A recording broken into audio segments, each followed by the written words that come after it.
아픈 마음 때문에 고통받는 사람들에게 가장 중요한 것은 내가 이 사람한테 얼마나 이해를 받고 있는가 하는 공감의 문제이다. 사실 실제로 상담소를 찾아오지 않는 사람들 중에도 이와 비슷한 울분을 안고 사는 경우가 많다. 다만 그런 분노와 울분이 쌓이고 쌓여 표출되거나 적절하게 해결되거나 하는 지점에서 차이가 날 뿐이다. 안녕하세요. 작가 양현진입니다. 여러분들 성격이 좀 예민하신가요? 아니면 무딘 성격이신가요? 전 둘 다인 것 같아요. 어떨 때는 굉장히 예민할 때도 있고 또 어떨 때는 정말 곰처럼 무디기도 하거든요. 그때그때 컨디션에 따라서 좀 달라지는 것 같습니다. 예민한 게 나쁜 것만은 아니죠. 남들보다 섬세하고 감성적이라서 다른 사람들이 하지 못하는 분야에서 두각을 나타내는 경우도 있고요. 그런데 우리는 흔히 예민한 사람이라고 하면 색안경을 끼고 보는 것 같습니다. 그리고 예민한 성격을 가지신 분들도 스스로 자책하며 고통스러워하기도 하고요. 그런데 예민하고 섬세한 분들이 삶의 무게를 잘 이겨내지 못하고 자신의 삶의 주인이 되어 살 수 없게 되면 조현병 진단을 받을 수 있다고 하는데요. 여기에 대해 자세하게 나온 책이 있습니다. 만들어지는 병, 조현병. 지은이는 황상민, 발행은 들녘입니다. 이 책에서는 조현병이라는 것에 대해서 현대의학은 원인도 밝히지 못하고 쉽게 조현병 진단을 내린다고 하는데요. 그럼 어떤 내용일지 살펴보겠습니다.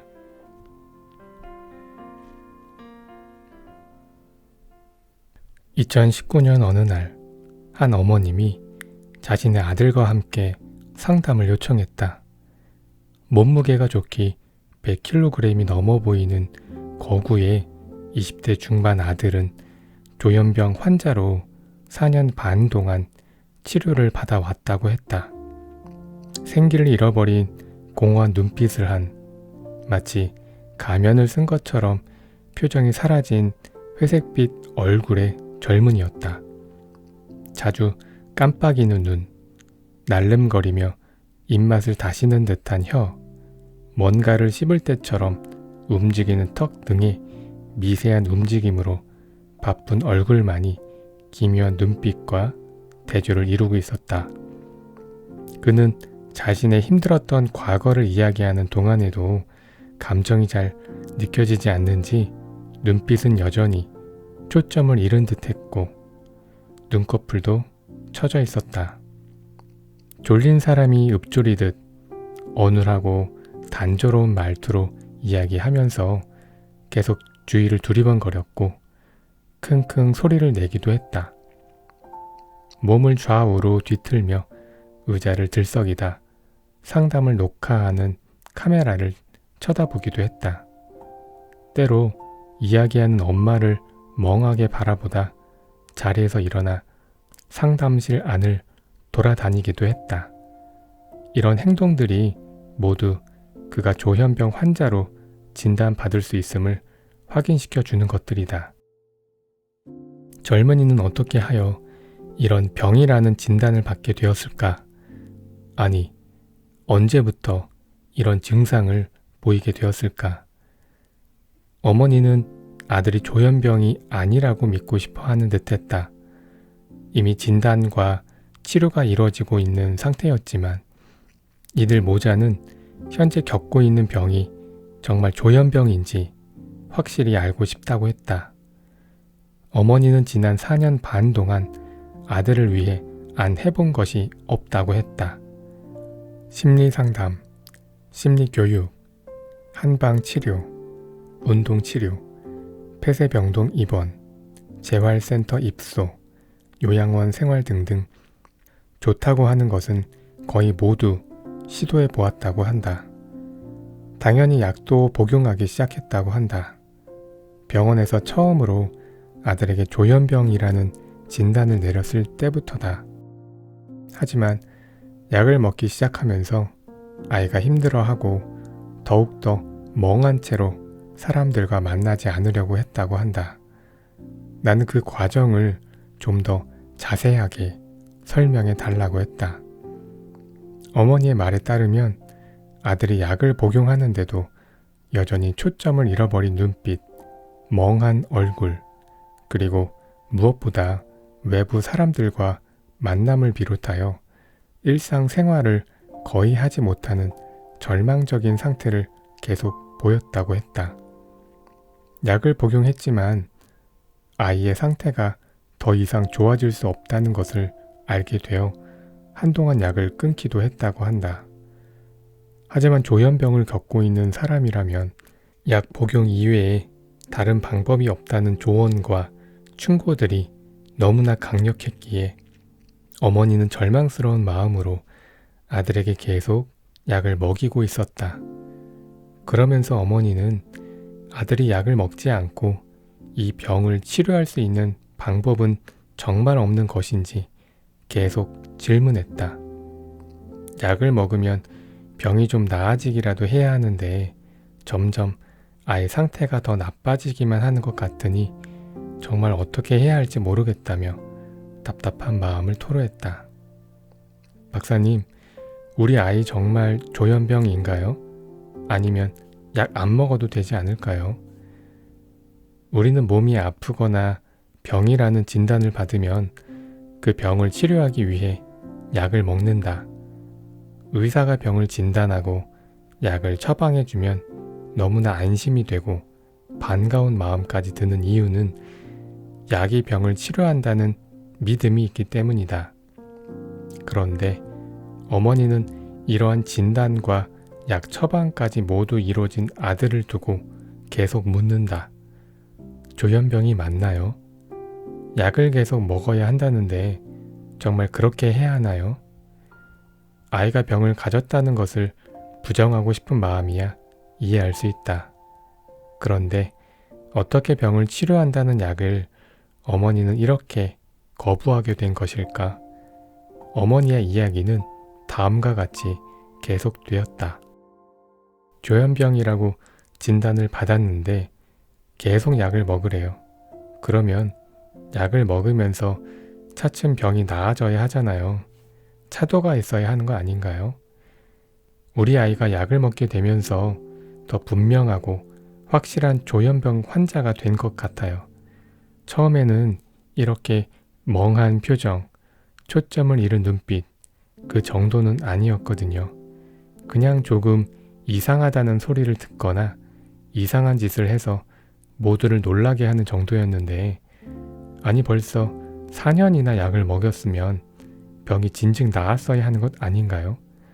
무슨 약이 음식도 아닌데 계속 먹으라는 게 말이 되나요? 그렇다. 약은 병이라는 환자의 증상을 없앨 뿐 아니라 병을 낫게 해줘야 한다. 그런데 낫기는커녕 점점 더 증세가 심해지는데 왜 약을 계속 먹어야 하는 걸까?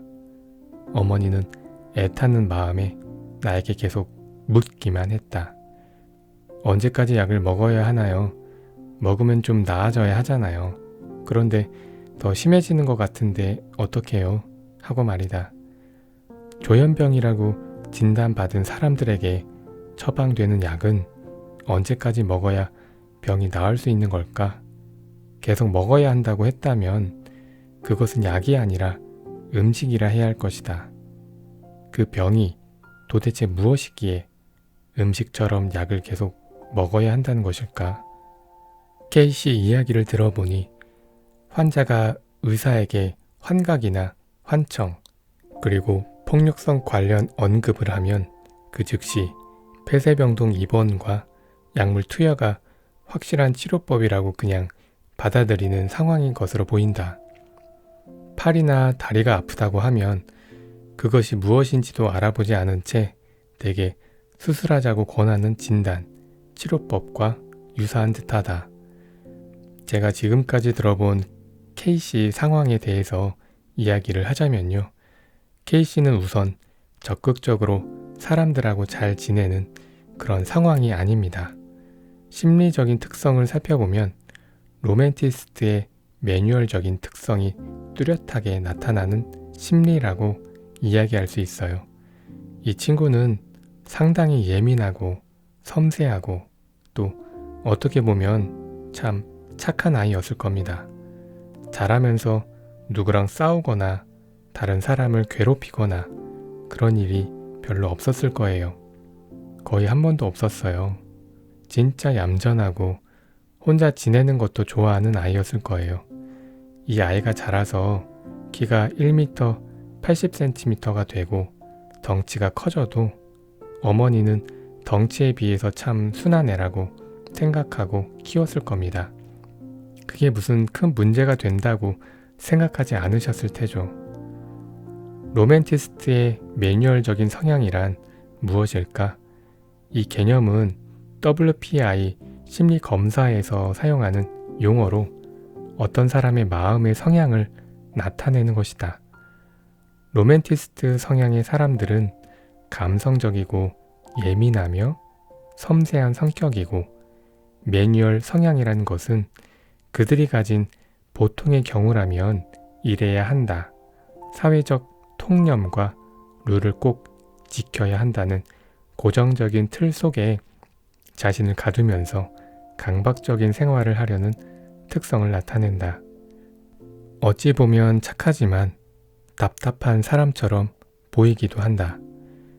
이런 성향의 사람은 표현을 자연스럽게 하지 못해서 마음속의 억울함이나 스스로 표현하지 못한 감정 등을 응어리처럼 쌓아두게 되는데 그 결과 본인이 가지고 있는 불안과 두려움, 좌절감 등을 해결하지 못하게 되어 생활 전반을 자극하거나 리듬을 방해하는 스트레스에 시달리게 된다. 그러다가 평소에 억눌렸던 마음의 증기가 한꺼번에 분출되곤 하는데 그것이 바로 돌발적으로 나타나는 행위, 즉 발작적, 폭력적으로 분출되는 일련의 행동들이다. 경우에 따라 자신만의 마음을 표현하는 환청, 환시, 이명 등을 경험하는데 이는 자기 방어적인 발작적 반응이자 증상이라 할 수 있다. 자신이 처한 상황에 따라 낯섦과 불안의 정도가 참을 수 없는 상태가 될 때 내보이는 이러한 다양한 인간의 심리, 행동 반응들은 바로 조현병 증상으로 여겨지게 된다. 조현병 환자의 마음이 어떻게 작동하고 있는지를 그들이 보이는 행동만으로 판단하기란 쉽지 않다. 왜냐하면 이 병의 증상이라고 진단하는 단서들은 행동으로 보이는 문제뿐 아니라 그 사람의 감각과 사고의 혼란에서 비롯되는 모습들이 더 많기 때문이다. 그렇기에 정말 각기 다른 조현병 증상을 보이는 사람의 마음을 파악해야 한다. 환자 본인에게 그때 상황이 어땠는지, 어떻게 해서 그런 진단을 받게 되었는지 가급적 꼼꼼히 물어보아야 한다. 기억이 나는 대로 가능한 한 자세하게 대답해 달라고 요청해야 한다. 물론 이런 질문을 받으면 환자나 보호자들은 제대로 응답하지 못하는 경우가 더 많다. 하지만 놀랍게도 많은 조현병 환자들은 자신이 조현병 진단을 받을 당시 자신의 마음이 얼마나 어렵고 힘든 상태에 있었는지 놀라울 정도로 잘 표현한다. K씨 같은 심리 상태에 있는 사람에게 다크서클이 생기는 건 자기가 받는 스트레스를 표현하지 못하고 본인이 억울한 상태에 처해 있거나 본인이 어떻게 해야 될지 모르는 긴장 수준에 올라간 상태에서 그것을 신체적으로 표현해내는 전형적인 표식이다. 그 이후로 다크서클은 더 아래까지 내려갔다가 지금은 많이 올라간 상태라고 했다. 그렇다면 왜 K씨는 4년 반 동안 치료했는데도 증상이 나아지기는커녕 더욱더 완벽한 조현병 환자처럼 변신하게 되었을까? 다음의 내용은 K씨 어머니와 나눈 대화를 기초로 정리한 것이다. 그럼 그 병원에서 3개월 있다가 퇴원한 건가요? 1달 반 정도 됐을 때 퇴원하려고 했는데 얘가 병실 안에서 그냥 소변을 본 거예요. 이상한 행동을 했다고 여길 수도 있지만 이 상황은 약이 K씨에게 제대로 영향을 미치기 시작한 것으로 볼 수 있다. 적어도 대소변 가리기와 같은 신경과 근육 조절 기능에 그 약들이 확실히 영향을 주기 시작한 것으로 보이는 탓이다. 아이는 자라면서 학습을 통해 대소변 가리기와 같은 자신의 신체 근육과 기관을 어느 정도 조절하게 된다. 그런데 자신의 신체와 근육을 조정하는 마음의 능력에 약이 효과를 발휘하기 시작한 것이다. 따라서 이 상황은 가장 기본적인 사회 행동을 할 수 있는 능력이나 마음이 차츰 허물어지게 되었음을 뜻한다. 아이들의 발달 과정에서 대소변 훈련은 단순히 자기 근육이나 자기 몸에 대한 통제의 의미만을 가지는 것이 아니다. 사회적인 관계에서 자신의 마음을 통해 다른 사람에게 보이는 적절한 행동을 수행할 수 있음을 인정받는 중요한 활동이다. 이런 학습 과정이 잘 이루어지지 않으면 사회적으로 비난을 받거나 질책을 당하게 된다. 아동 발달에서 대소변 가리기 훈련을 아주 중요한 사회 발달 과제로 인식하는 배경이다. 심리적인 발달 이론을 제시한 프로이트도 발달 과정에서 신체 기관, 특히 대소변 가리기와 관련된 생식기 기관들을 언급했다. 이런 신체 기관들을 잘 관리하고 사용하는 것이 인간의 기본적인 사회 능력 또는 인간의 마음이 발달하는 하나의 과정을 뚜렷하게 보여준다고 믿었기 때문이다. 다시 말해 동물이 아닌 인간으로서 최소한의 자기 관리와 사회적 규범을 습득할 줄 아는 인간의 모습을 갖추어가는 과정 말이다. 우리 인간은 사회 속의 한 구성원이 되면서 점차 실수하면 어떡하지? 혹은 이거 못하면 창피하니까 참아야지 하는 마음을 갖게 된다. 대다수 사람들이 이렇게 행동해야 한다는 믿음을 발달시키는 것이다.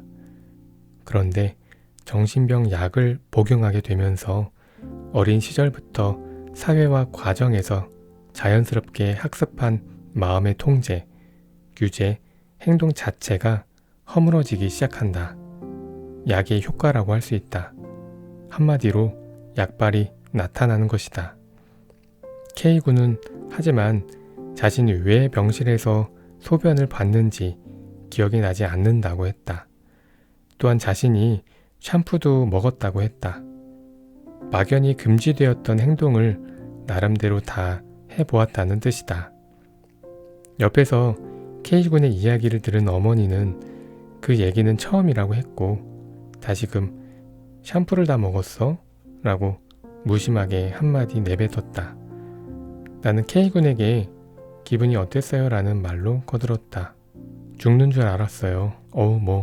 기름 먹는 것 같았어요. 나는 K군의 이 같은 일탈 행동을 일종의 호기심이 가득한 사회화 이전의 어린 아이의 마음으로 받아들였다.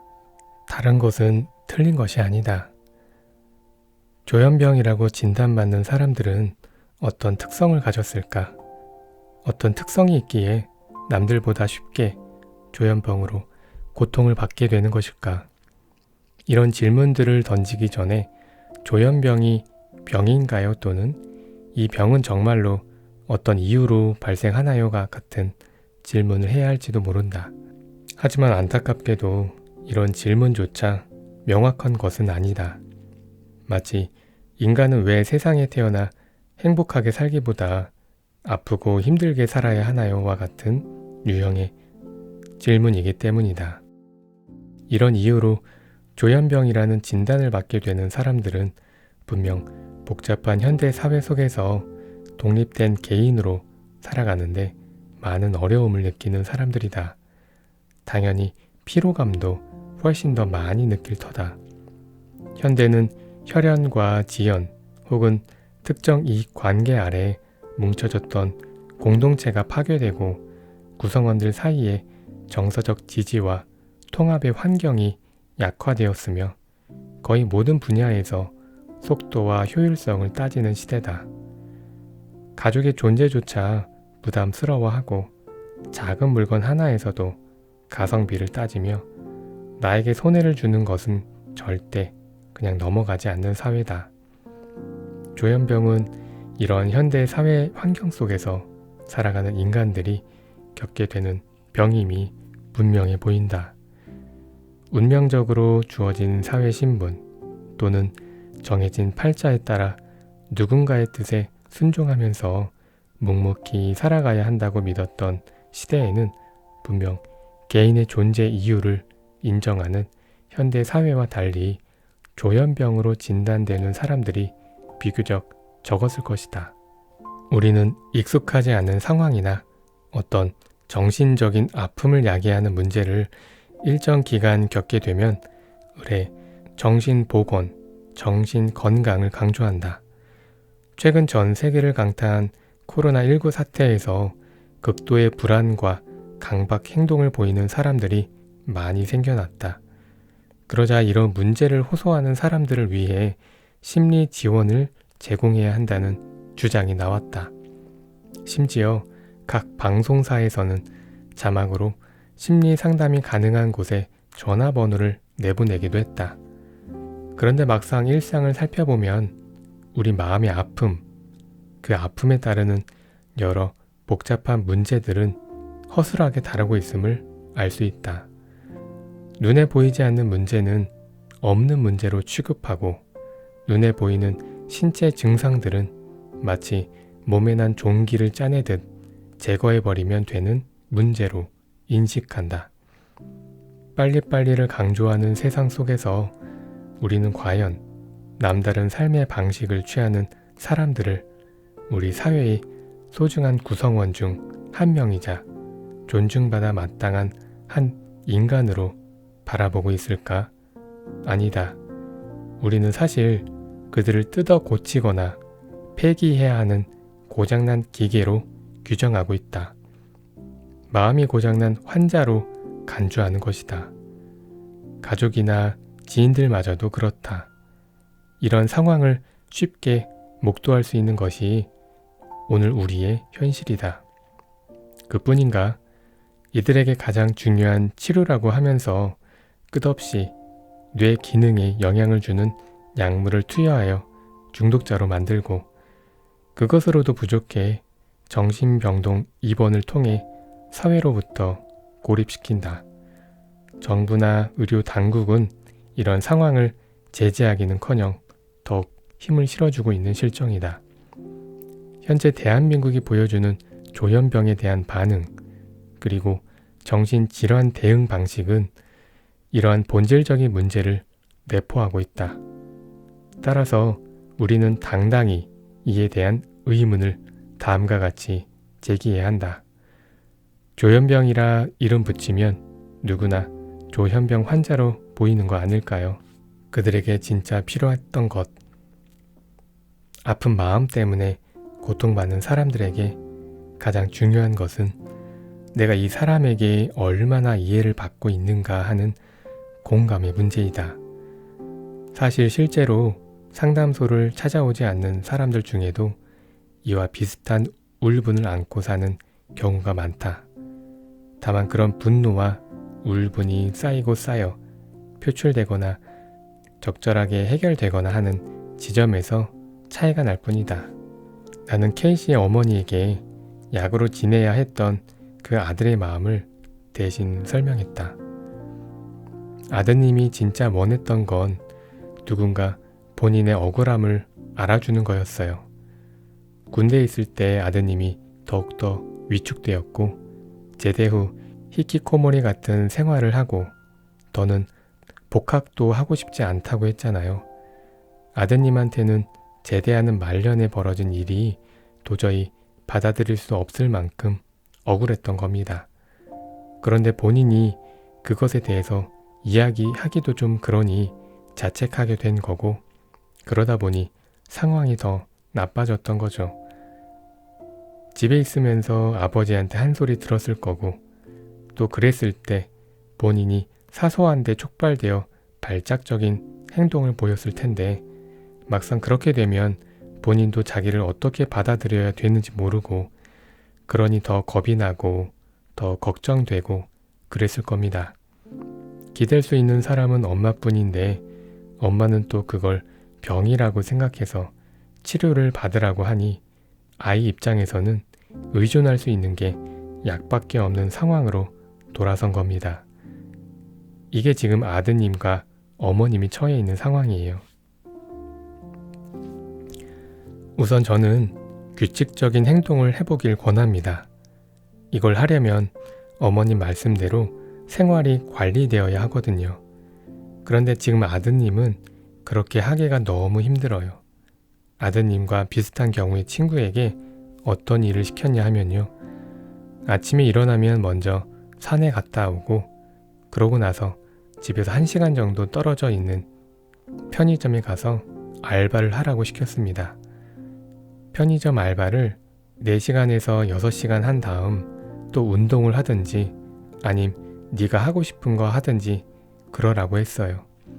그런 식으로 생활 관리를 해보라고 시켰더니 3개월쯤 지나고 나서 몸무게가 15에서 20kg 정도 빠지면서 훨씬 정상적인 생활을 하게 됐답니다.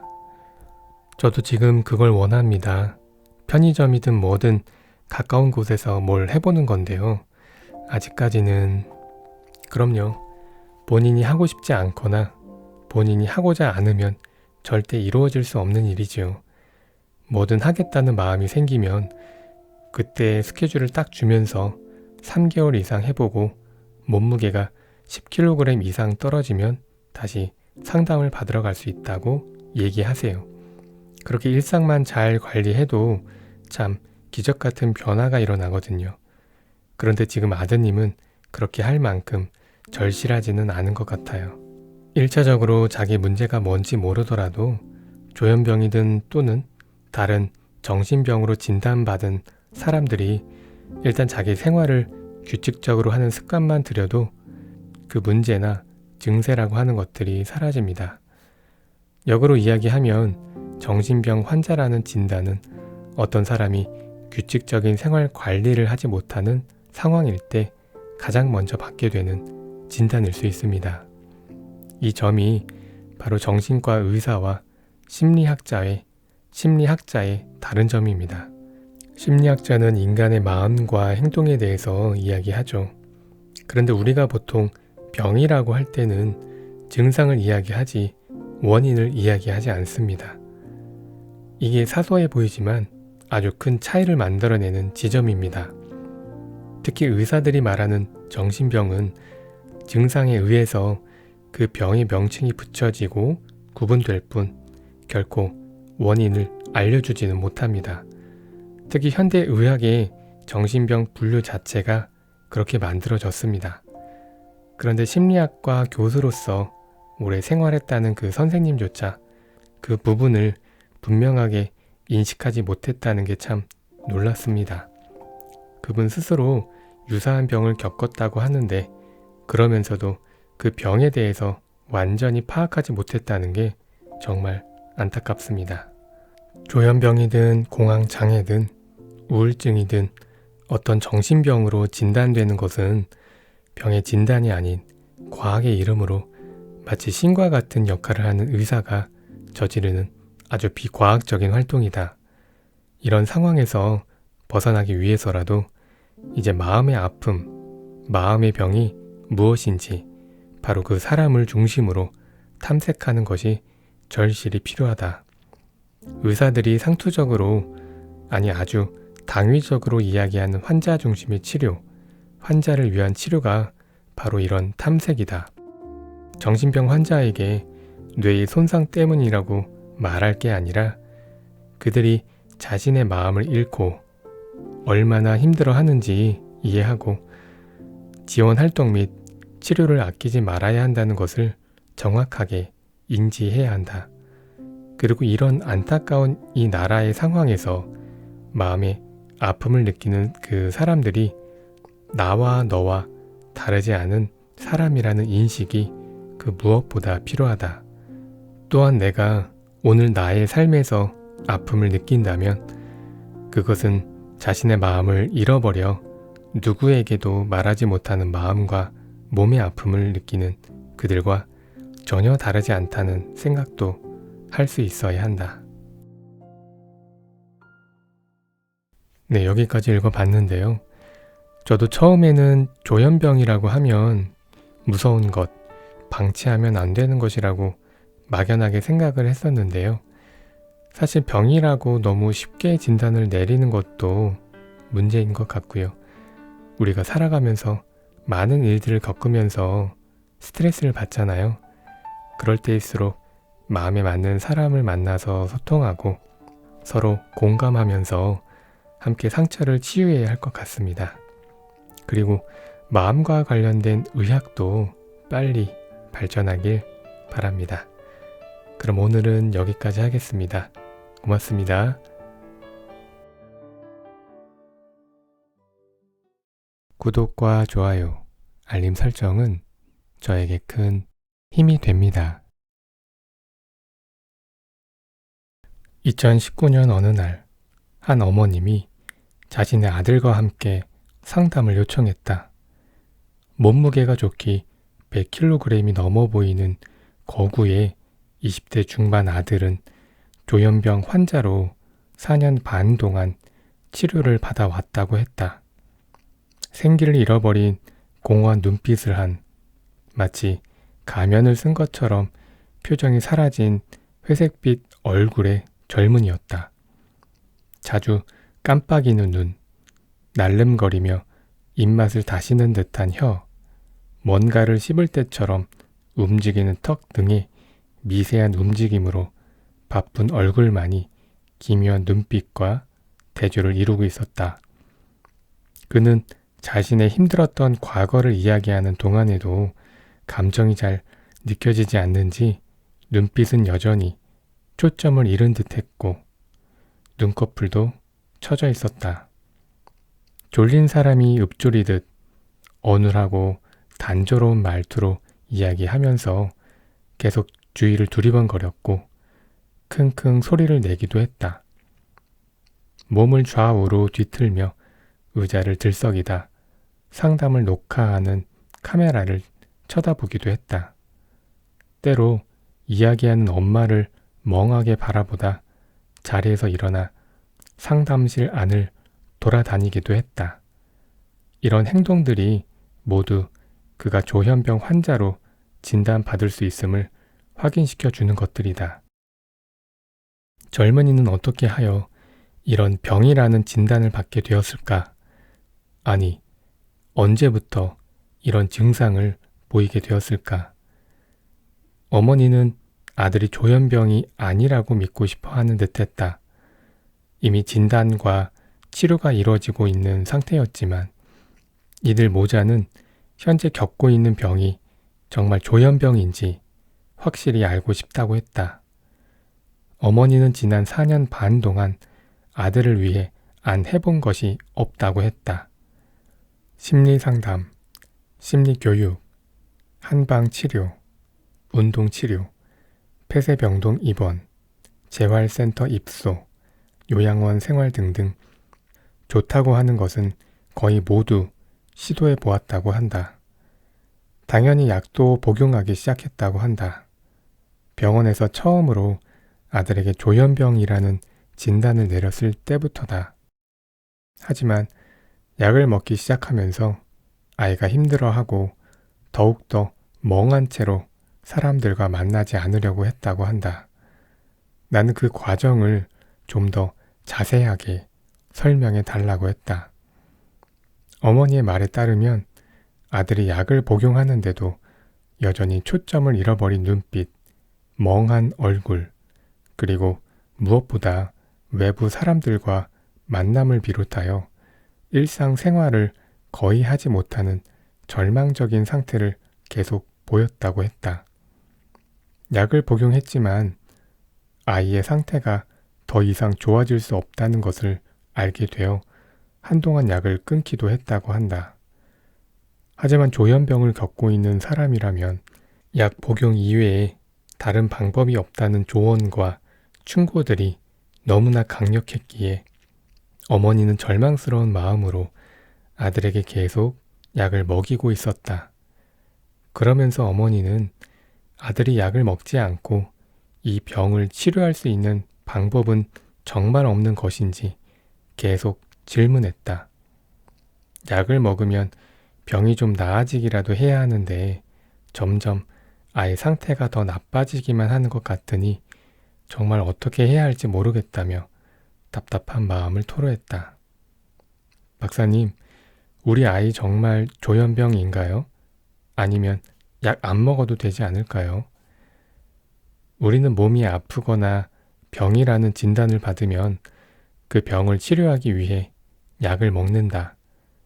의사가 병을 진단하고 약을 처방해주면 너무나 안심이 되고 반가운 마음까지 드는 이유는 약이 병을 치료한다는 믿음이 있기 때문이다. 그런데 어머니는 이러한 진단과 약 처방까지 모두 이루어진 아들을 두고 계속 묻는다. 조현병이 맞나요?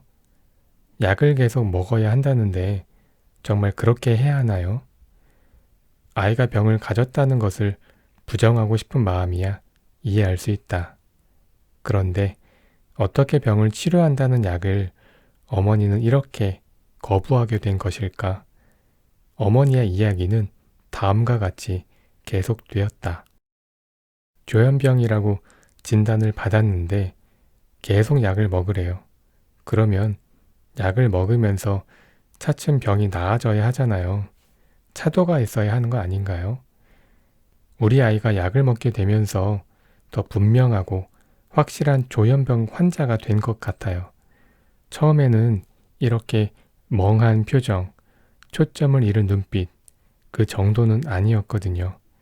그냥 조금 이상하다는 소리를 듣거나 이상한 짓을 해서 모두를 놀라게 하는 정도였는데, 아니 벌써 4년이나 약을 먹였으면 병이 진즉 나았어야 하는 것 아닌가요?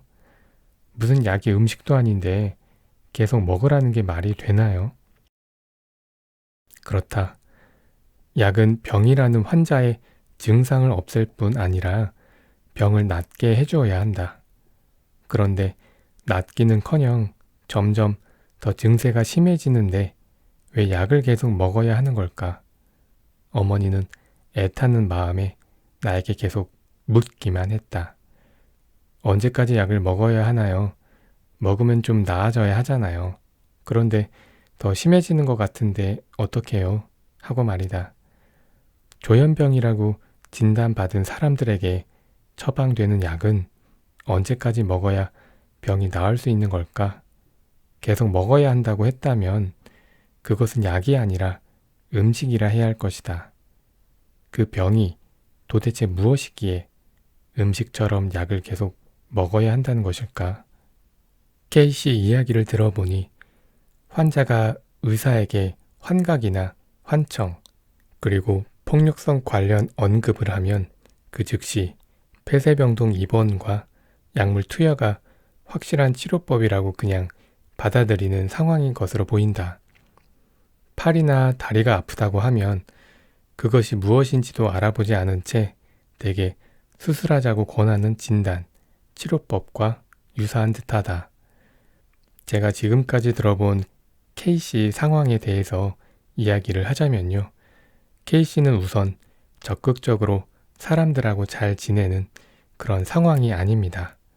심리적인 특성을 살펴보면 로맨티스트의 매뉴얼적인 특성이 뚜렷하게 나타나는 심리라고 이야기할 수 있어요. 이 친구는 상당히 예민하고 섬세하고 또 어떻게 보면 참 착한 아이였을 겁니다. 자라면서 누구랑 싸우거나 다른 사람을 괴롭히거나 그런 일이 별로 없었을 거예요. 거의 한 번도 없었어요. 진짜 얌전하고 혼자 지내는 것도 좋아하는 아이였을 거예요. 이 아이가 자라서 키가 1m 80cm가 되고 덩치가 커져도 어머니는 덩치에 비해서 참 순한 애라고 생각하고 키웠을 겁니다. 그게 무슨 큰 문제가 된다고 생각하지 않으셨을 테죠. 로맨티스트의 매뉴얼적인 성향이란 무엇일까? 이 개념은 WPI 심리 검사에서 사용하는 용어로 어떤 사람의 마음의 성향을 나타내는 것이다. 로맨티스트 성향의 사람들은 감성적이고 예민하며 섬세한 성격이고, 매뉴얼 성향이라는 것은 그들이 가진 보통의 경우라면 이래야 한다, 사회적 통념과 룰을 꼭 지켜야 한다는 고정적인 틀 속에 자신을 가두면서 강박적인 생활을 하려는 특성을 나타낸다. 어찌 보면 착하지만 답답한 사람처럼 보이기도 한다.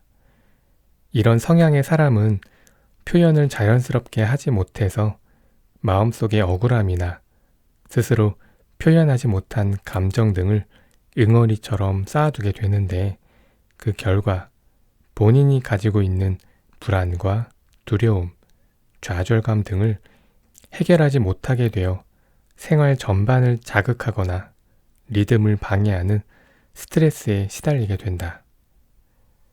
그러다가 평소에 억눌렸던 마음의 증기가 한꺼번에 분출되곤 하는데, 그것이 바로 돌발적으로 나타나는 행위, 즉 발작적, 폭력적으로 분출되는 일련의 행동들이다.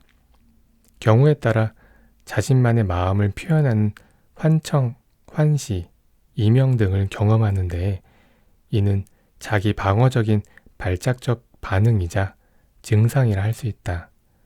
자신이 처한 상황에 따라 낯섦과 불안의 정도가 참을 수 없는 상태가 될 때 내보이는 이러한 다양한 인간의 심리, 행동 반응들은 바로 조현병 증상으로 여겨지게 된다.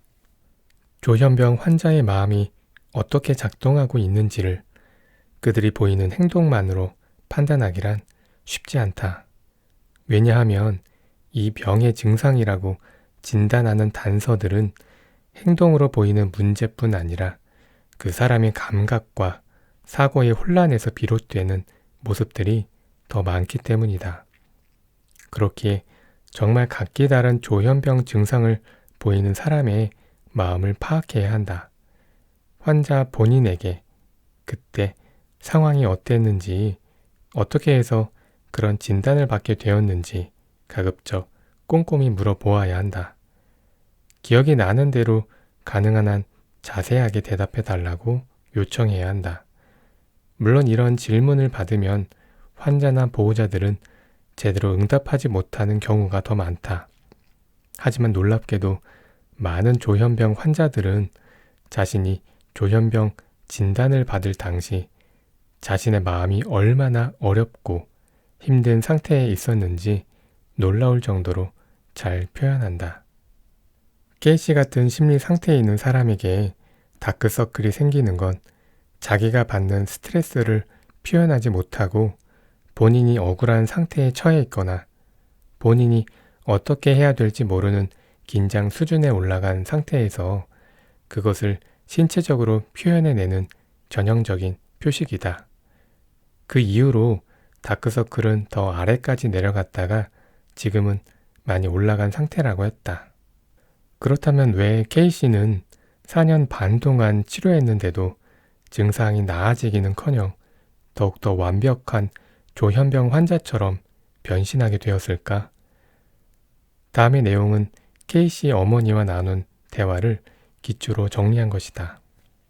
그럼 그 병원에서 3개월 있다가 퇴원한 건가요?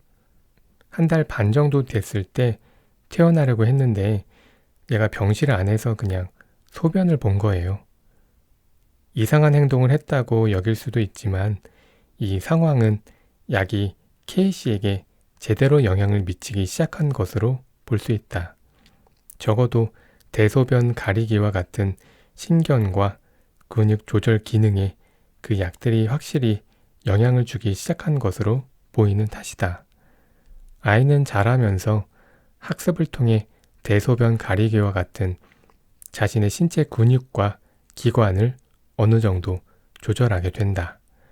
그런데 자신의 신체와 근육을 조정하는 마음의 능력에 약이 효과를 발휘하기 시작한 것이다. 따라서 이 상황은 가장 기본적인 사회 행동을 할 수 있는 능력이나 마음이 차츰 허물어지게 되었음을 뜻한다. 아이들의 발달 과정에서 대소변 훈련은 단순히 자기 근육이나 자기 몸에 대한 통제의 의미만을 가지는 것이 아니다. 사회적인 관계에서 자신의 마음을 통해 다른 사람에게 보이는 적절한 행동을 수행할 수 있음을 인정받는 중요한 활동이다. 이런 학습 과정이 잘 이루어지지 않으면 사회적으로 비난을 받거나 질책을 당하게 된다. 아동 발달에서 대소변 가리기 훈련을 아주 중요한 사회 발달 과제로 인식하는 배경이다. 심리적인 발달 이론을 제시한 프로이트도 발달 과정에서 신체 기관, 특히 대소변 가리기와 관련된 생식기 기관들을 언급했다. 이런 신체 기관들을 잘 관리하고 사용하는 것이 인간의 기본적인 사회 능력 또는 인간의 마음이 발달하는 하나의 과정을 뚜렷하게 보여준다고 믿었기 때문이다. 다시 말해 동물이 아닌 인간으로서 최소한의 자기 관리와 사회적 규범을 습득할 줄 아는 인간의 모습을 갖추어가는 과정 말이다. 우리 인간은 사회 속의 한 구성원이 되면서 점차 실수하면 어떡하지? 혹은 이거 못하면 창피하니까 참아야지 하는 마음을 갖게 된다. 대다수 사람들이 이렇게 행동해야 한다는 믿음을 발달시키는 것이다. 그런데 정신병 약을 복용하게 되면서 어린 시절부터 사회와 과정에서 자연스럽게 학습한 마음의 통제, 규제, 행동 자체가 허물어지기 시작한다. 약의 효과라고 할 수 있다. 한마디로 약발이 나타나는 것이다. K군은 하지만 자신이 왜 병실에서 소변을 봤는지 기억이 나지 않는다고 했다. 또한 자신이 샴푸도 먹었다고 했다. 막연히 금지되었던 행동을 나름대로 다 해보았다는 뜻이다. 옆에서 K군의 이야기를 들은 어머니는 그 얘기는 처음이라고 했고 다시금 샴푸를 다 먹었어? 라고 무심하게 한마디 내뱉었다. 나는 K군에게 기분이 어땠어요? 라는 말로 거들었다. 죽는 줄 알았어요. 기름 먹는 것 같았어요. 나는 K군의 이 같은 일탈 행동을 일종의 호기심이 가득한 사회화 이전의 어린 아이의 마음으로 받아들였다. 다른 것은 틀린 것이 아니다. 조현병이라고 진단받는 사람들은 어떤 특성을 가졌을까?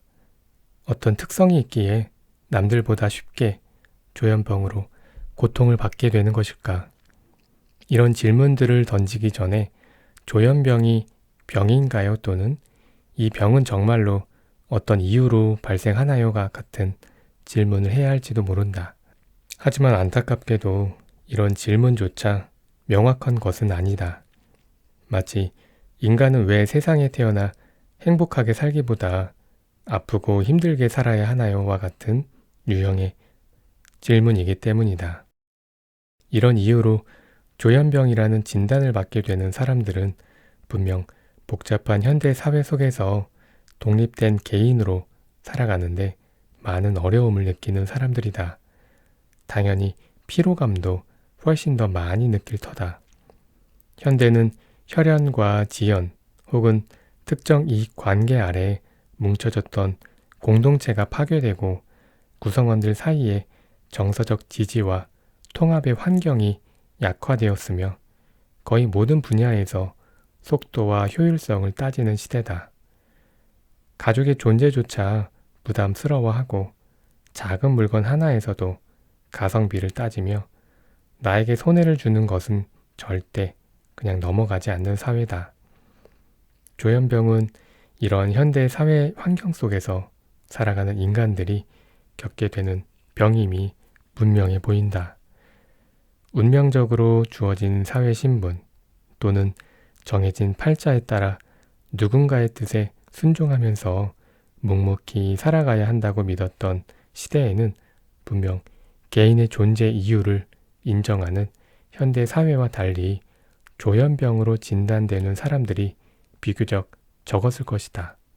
우리는 익숙하지 않은 상황이나 어떤 정신적인 아픔을 야기하는 문제를 일정 기간 겪게 되면 의례 정신보건, 정신건강을 강조한다. 최근 전 세계를 강타한 코로나19 사태에서 극도의 불안과 강박 행동을 보이는 사람들이 많이 생겨났다. 그러자 이런 문제를 호소하는 사람들을 위해 심리 지원을 제공해야 한다는 주장이 나왔다. 심지어 각 방송사에서는 자막으로 심리 상담이 가능한 곳에 전화번호를 내보내기도 했다. 그런데 막상 일상을 살펴보면 우리 마음의 아픔, 그 아픔에 따르는 여러 복잡한 문제들은 허술하게 다루고 있음을 알 수 있다. 눈에 보이지 않는 문제는 없는 문제로 취급하고 눈에 보이는 신체 증상들은 마치 몸에 난 종기를 짜내듯 제거해버리면 되는 문제로 인식한다. 빨리빨리를 강조하는 세상 속에서 우리는 과연 남다른 삶의 방식을 취하는 사람들을 우리 사회의 소중한 구성원 중 한 명이자 존중받아 마땅한 한 인간으로 바라보고 있을까? 아니다. 우리는 사실 그들을 뜯어 고치거나 폐기해야 하는 고장난 기계로 규정하고 있다. 마음이 고장난 환자로 간주하는 것이다. 가족이나 지인들마저도 그렇다. 이런 상황을 쉽게 목도할 수 있는 것이 오늘 우리의 현실이다. 그뿐인가? 이들에게 가장 중요한 치료라고 하면서 끝없이 뇌 기능에 영향을 주는 약물을 투여하여 중독자로 만들고 그것으로도 부족해 정신병동 입원을 통해 사회로부터 고립시킨다. 정부나 의료 당국은 이런 상황을 제재하기는커녕 더욱 힘을 실어주고 있는 실정이다. 현재 대한민국이 보여주는 조현병에 대한 반응, 그리고 정신질환 대응 방식은 이러한 본질적인 문제를 내포하고 있다. 따라서 우리는 당당히 이에 대한 의문을 다음과 같이 제기해야 한다. 조현병이라 이름 붙이면 누구나 조현병 환자로 보이는 거 아닐까요? 그들에게 진짜 필요했던 것. 아픈 마음 때문에 고통받는 사람들에게 가장 중요한 것은 내가 이 사람에게 얼마나 이해를 받고 있는가 하는 공감의 문제이다. 사실 실제로 상담소를 찾아오지 않는 사람들 중에도 이와 비슷한 울분을 안고 사는 경우가 많다. 다만 그런 분노와 울분이 쌓이고 쌓여 표출되거나 적절하게 해결되거나 하는 지점에서 차이가 날 뿐이다. 나는 K씨의 어머니에게 약으로 지내야 했던 그 아들의 마음을 대신 설명했다. 아드님이 진짜 원했던 건 누군가 본인의 억울함을 알아주는 거였어요. 군대에 있을 때 아드님이 더욱더 위축되었고 제대 후 히키코모리 같은 생활을 하고 더는 복학도 하고 싶지 않다고 했잖아요. 아드님한테는 제대하는 말년에 벌어진 일이 도저히 받아들일 수 없을 만큼 억울했던 겁니다. 그런데 본인이 그것에 대해서 이야기하기도 좀 그러니 자책하게 된 거고 그러다 보니 상황이 더 나빠졌던 거죠. 집에 있으면서 아버지한테 한 소리 들었을 거고 또 그랬을 때 본인이 사소한데 촉발되어 발작적인 행동을 보였을 텐데 막상 그렇게 되면 본인도 자기를 어떻게 받아들여야 되는지 모르고 그러니 더 겁이 나고 더 걱정되고 그랬을 겁니다. 기댈 수 있는 사람은 엄마뿐인데 엄마는 또 그걸 병이라고 생각해서 치료를 받으라고 하니 아이 입장에서는 의존할 수 있는 게 약밖에 없는 상황으로 돌아선 겁니다. 이게 지금 아드님과 어머님이 처해 있는 상황이에요. 우선 저는 규칙적인 행동을 해보길 권합니다. 이걸 하려면 어머님 말씀대로 생활이 관리되어야 하거든요. 그런데 지금 아드님은 그렇게 하기가 너무 힘들어요. 아드님과 비슷한 경우의 친구에게 어떤 일을 시켰냐 하면요. 아침에 일어나면 먼저 산에 갔다 오고 그러고 나서 집에서 1시간 정도 떨어져 있는 편의점에 가서 알바를 하라고 시켰습니다. 편의점 알바를 4시간에서 6시간 한 다음 또 운동을 하든지 아님 네가 하고 싶은 거 하든지 그러라고 했어요. 그런 식으로 생활 관리를 해보라고 시켰더니 3개월쯤 지나고 나서 몸무게가 15에서 20kg 정도 빠지면서 훨씬 정상적인 생활을 하게 됐답니다. 저도 지금 그걸 원합니다. 편의점이든 뭐든 가까운 곳에서 뭘 해보는 건데요. 아직까지는 그럼요. 본인이 하고 싶지 않거나 본인이 하고자 않으면 절대 이루어질 수 없는 일이지요.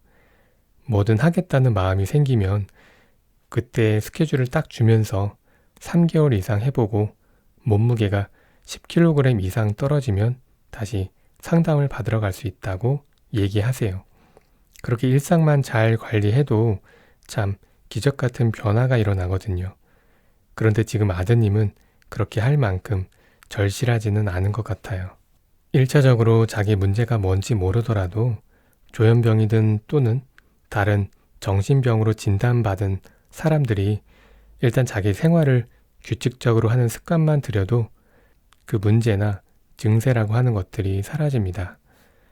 역으로 이야기하면 정신병 환자라는 진단은 어떤 사람이 규칙적인 생활 관리를 하지 못하는 상황일 때 가장 먼저 받게 되는 진단일 수 있습니다. 이 점이 바로 정신과 의사와 심리학자의 다른 점입니다. 심리학자는 인간의 마음과 행동에 대해서 이야기하죠. 그런데 우리가 보통 병이라고 할 때는 증상을 이야기하지 원인을 이야기하지 않습니다. 이게 사소해 보이지만 아주 큰 차이를 만들어내는 지점입니다.